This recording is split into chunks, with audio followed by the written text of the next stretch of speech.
101. You know what I also noticed when I was YouTubing the other channels today? There's no women. What's up with that? Come on, ladies, get out here. You know, do some hardcore stuff. I mean, carrying these buckets full of rock and dirt up and down hills and, 7,000 feet elevation, it's a pretty darn good workout. That's just one of the benefits. Any hoodles. So I was realizing I should teach a little too, maybe, eh? Because I love the informativeness of some of the videos. So classifying basically means you are taking down classes, and in this instance, the class is the size of rock. So you want to get down basically to the fine dirt, the black sand, and to do that, you have to take out all of this other stuff. Now, there's different, I'm using this one because it's a fine mesh, a fine net. I'm not using this one because, as you can see, it's bigger. It takes out the bigger rocks, and like I said, there's not too many really, really big rocks in there. So, it's, like I said, the recirculator classifies it down, takes out the really big stuff. As the really big rocks fall in that bucket there, and I'll scrub those and pan that dirt too, because sometimes the gold gets stuck on clay that's stuck on the rocks, or in a little crevasse in the rock. Little flakes can be stuck in there. So I pour the dirt into here, and I don't like doing too much because I'm really meticulous. I know a lot of people will throw a bunch of material, rocks and stuff into there, but I don't like to do that because, like I said, I'm very meticulous.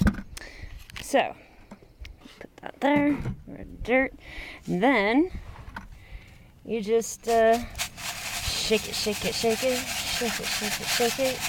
So, all this is clay-y. There's a lot of clay, unfortunately, in this material, so sometimes you got to get your hand in there and break it up. Actually, I'm not seeing too much clay. There's I don't like clay, but it is good to go through the clay because sometimes it can be stuck in there. Oh, the warm water feels good. Brr. But that sun feels good too. Come on, sun, stay out. And this is when I start talking to the stardust. Come out, stardust. Are you in there somewhere? Yeah, there's some more clay, but that's all right.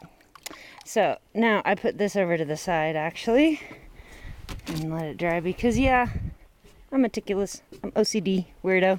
I'll go through that too, I'll take a quick glance at it just to make sure no little pickers are in there, because all it takes is one time. There was one time, and it always was in the beginning. There was one time where I actually looked in here and I went, no way, and found one of my little pickers in there.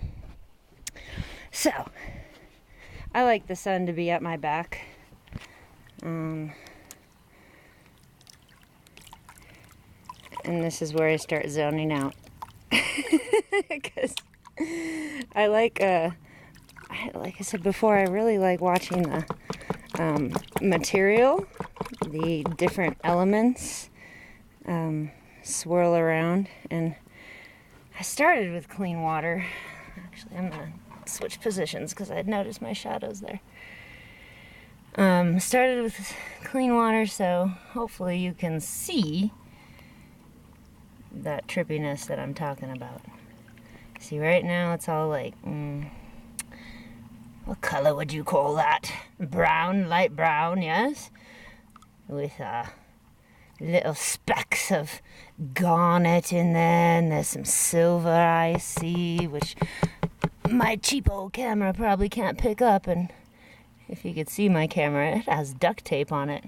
I swear I'm really working with what I got here. You fancy pantsy. people out there with your fancy editing video system things. I'd rather be doing this sort of stuff where all you're working with is elemental water and earth. And of course a plastic pan, but you know, you gotta have some sort of container. I guess I could work with my original, but I like the ridges of this pan. Okay, because Ruffles have ridges. And I hit it like that because I'm so anal and weird. I notice a lot of people go really fast, and like I said before, my neighbors make fun of me because I go so slow. But I want to make sure I'm not missing anything, you know? I'm still new at this, so I guess I'm still fearful that I'm going to lose one, you know? Whoops, there you go, slip out, you know what I mean? But this is actually pretty fast for me because I'm trying to go fast for the audience. Don't want you to get too bored. But, let's see if, and I can't freaking see the screen here. But, there we go. You can see it's starting to get black down in the little crevasses there. And, that's the black sand that you want to be getting down to. And, I wonder if I should stop the video and do one of just the black sand, because this is going to be an awful long video of me just rambling. Okay, so, whoa. Oh, I thought I saw something. Okay, well, that's low enough. When you get down to about that much, you want to hit it all back down. And how am I going to do this? You know what? I am going to have to stop this to figure out how I'm going to hold the camera. And can I do this one-handed? Okay, you don't want that much water, actually, so pour a little of the water out. Get some of that out of there. And then about that much water. I need a fancy GoPro thing. I'll hit it against my knee. Usually I hit it against my hand. But, you know what? Yeah, I'm going to stop this.